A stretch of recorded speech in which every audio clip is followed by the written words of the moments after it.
नमस्ते to all my friends. सबको नमस्कार, खुलुम खा चिबाई। मैं आपसे सबसे पहले आपको सॉरी बोलना चाहता हूं कि मैं कल फेसबुक लाइव में नहीं आया। कल आप सब लोग जानते हैं कि हम लोग सुप्रीम कोर्ट में थे और सवेरे 10 बजे से लेकर 4 बजे तक हम लोग सुप्रीम कोर्ट में ही थे।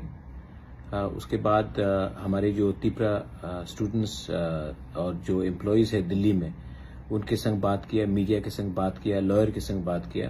तो उसके बाद काफी थक चुका था, इसके लिए मुझे लगा कि कल रात मैं फेसबुक लाइव नहीं करके आ जाऊं और आप सबको अपडेट दूं कि हमारा क्या सिचुएशन है आज। सबसे पहले बहुत अच्छा खबर है, वेरी गुड न्यूज, कि सुप्रीम कोर्ट ने क्लियरली गवर्नमेंट ऑफ इंडिया को कहा है कि आप Tripura, Assam, basically north east को रेस्ट ऑफ इंडिया से अलग रखिए जब सिटीजनशिप अमेंडमेंट एक्ट का कानून को लागू करने के लिए आप कानून बना रहे हैं। क्योंकि त्रिपुरा का प्रॉब्लम इंडिया के दूसरे प्रॉब्लम से अलग है, आसाम का, नॉर्थ ईस्ट का प्रॉब्लम रेस्ट ऑफ इंडिया से अलग है। इसी के लिए सुप्रीम कोर्ट ने क्लियरली डायरेक्ट किया है गवर्नमेंट ऑफ इंडिया को कि ये सेग्रीगेशन किया जाए। और सुप्रीम कोर्ट ने 31 अक्टूबर तक टाइम दिया है सबको राइटिंग में देने के लिए कि हम अपना रिटन सबमिशन दें। और मोस्ट लाइकली ये 3 जज बेंच में भी आ सकता है। और मुझे क्या अच्छा लगा कि सुप्रीम कोर्ट का चीफ जस्टिस खुद उन्होंने क्लियरली आइडेंटिफाई किया है कि त्रिपुरा, आसाम अलग और पूरा इंडिया अलग। मतलब कि नॉर्थ ईस्ट को अलग रखिए आप। नॉर्थ ईस्ट का प्रॉब्लम अलग है, नॉर्थ ईस्ट का चैलेंजेस अलग है। नॉर्थ ईस्ट में इंडिजिनस लोग बहुत रहते हैं और नॉर्थ ईस्ट में जमीन का हमें हमेशा खतरा रहता है। आप कभी भी नहीं देखेंगे कि कोई बांग्लादेश का व्यक्ति कहीं और जा रहा है, लेकिन आसाम, मेघालय, त्रिपुरा में वो लोग आते जाते रहते हैं। इसी के लिए सिटीजनशिप अमेंडमेंट एक्ट में सुप्रीम कोर्ट ने हमारा पॉइंट ऑफ व्यू लिया है कि आप इसको पूरे इंडिया के संग क्लब नहीं कर सकते हो। This is a welcome decision. 31 अक्टूबर में इसका फिर से हियरिंग होगा। जहां तक चीफ जस्टिस ने ऑरली बताया है, मोस्ट लाइकली 3 जज बेंच होगा। ये हमारा पॉइंट था सबसे पहले। It's a good victory. दूसरा पॉइंट है, मुझे बहुत क्वेरीज आ रहे हैं रिगार्डिंग 10,323। मैंने हमारे कपिल सिब्बल जी, जो बहुत एमिनेंट लॉयर हैं, उनसे बात किया है और उन्होंने ये केस को अपने संग लेने के लिए उन्होंने हाँ भी कह दिया है। अब हम इसका एप्लीकेशंस फाइल कर रहे हैं और मुझे लगता है कि अगले 8 से 10 दिन के अंदर, दैट मीन्स आज है 13 तारीख, तो 23-24 तक हम इसको फाइल करने के लिए तैयार हो जाएंगे। और हमारा पूरा आशा है कि ये मामला एडमिट होगा।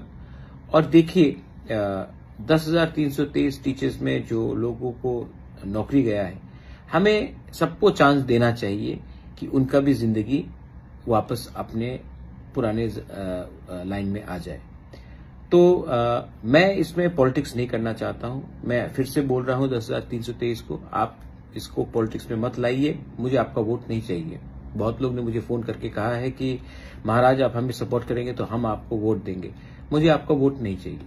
मैंने आपको एक कमिटमेंट दिया था और मेरा कमिटमेंट था कि मैं आपका मामला कोर्ट में ले जाऊंगा और कोर्ट को तय करने दीजिए। पैसा का खर्च मैं करूंगा, ना पॉलिटिकल गेन चाहिए।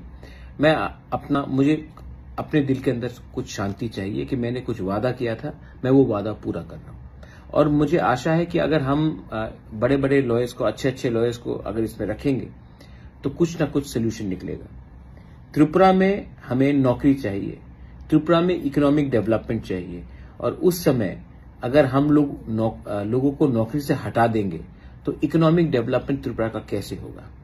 त्रिपुरा में अगर आप एम्प्लॉयड को अनएम्प्लॉयड बनाएंगे तो आप इकोनॉमिक प्रोग्रेस त्रिपुरा में कैसे ला सकते हैं। तो 10,323 में, जहां में बहुत टीचर्स भी अपने गांव से हैं, रूरल एरिया से हैं, पहाड़ से हैं, उनका रिलीफ हमें उनको देना चाहिए। क्योंकि अगर टीचर्स ही अनएम्प्लॉयड हैं तो स्टूडेंट्स को कहां में शिक्षा मिलेगा? अगर गांव में स्टूडेंट्स ही अनएजुकेटेड है तो उसको नौकरी आने वाले दिन में कहां मिलेगा? तो एजुकेशन इज वेरी इंपॉर्टेंट, और मुझे लगा कि इस विषय में पॉलिटिक्स से हटकर ये मामला को आगे लिया तो ये हमारे लिए अच्छा रहेगा। तीसरा पॉइंट, मैंने बहुत सोचा है कि आने वाले दिन में अपने this is for all my Tipra Motha workers, अपना ग्रेटर तिपरा लैंड का जो हमारा मूवमेंट है, तिपरा हा के लिए है, जो तिपरा सा का जो मूवमेंट है, सब लोग को लगता है कि ये मूवमेंट एक पार्टी का मूवमेंट है। हाँ, तिपरा मोथा इसको आगे ले जा रहा है आपके प्यार से, आपका समर्थन से, लेकिन जब तिपरा मोथा गवर्नमेंट ऑफ इंडिया से बात करने के लिए रेडी होगा तो मेरे दिल में आशा है कि ये नेगोशिएशन सिर्फ एक पॉलिटिकल पार्टी और गवर्नमेंट ऑफ इंडिया के बीच में ना हो। मैं चाहता हूं कि जब हम गवर्नमेंट ऑफ इंडिया से अपने तिपरासा का constitutional solution, permanent solution in writing मांगे, तो उस समय उस डायलॉग में हमें सिविल सोसाइटी, अपने हौदास, अपने ओकरास, चांताइस, चौधरी, सबका हमें समर्थन चाहिए। दूसरे पॉलिटिकल पार्टीज, एनजीओज, उनका भी समर्थन चाहिए, क्योंकि मैं एक फुल एंड फाइनल सेटलमेंट करना चाहता हूं। मैं जानता नहीं हूं कि कितने दिन तक ये मैं कंटिन्यू करूं, लेकिन मैं अपने लोगों को कुछ कॉन्स्टिट्यूशनली प्रोटेक्ट करना चाहता हूं, अपना जमीन, अपना पॉलिटिकल राइट्स, अपना इकोनॉमिक राइट्स, अपना भविष्य। तो अगर मुझे लगा कि ये सिर्फ तिपरा मोथा ही अकेला करेगा और इसमें और कोई शामिल नहीं होगा, तो ये गलत बात है। I think it's a wrong thing. तो मैं सोच रहा हूं कि आने वाले दिन में एनजीओज को, डिफरेंट पॉलिटिकल पार्टीज को, कोई हो, आईपीएफटी हो, जनजाति मोर्चा हो, एमबीबीडब्ल्यूएस हो, मूवमेंट फॉर कॉकबोरॉक हो, जॉइंट एक्शन कमेटी हो, इंजीनियर्स ग्रुप हो, टीएसएफ हो, जो भी हो, मैं अपने council of Tiprasa Hodas, Tipra chiefs, सबको मैं उनसे बात करके, उनको शामिल करके, मैं गवर्नमेंट ऑफ इंडिया से एक नेगोशिएशन करना चाहता हूं।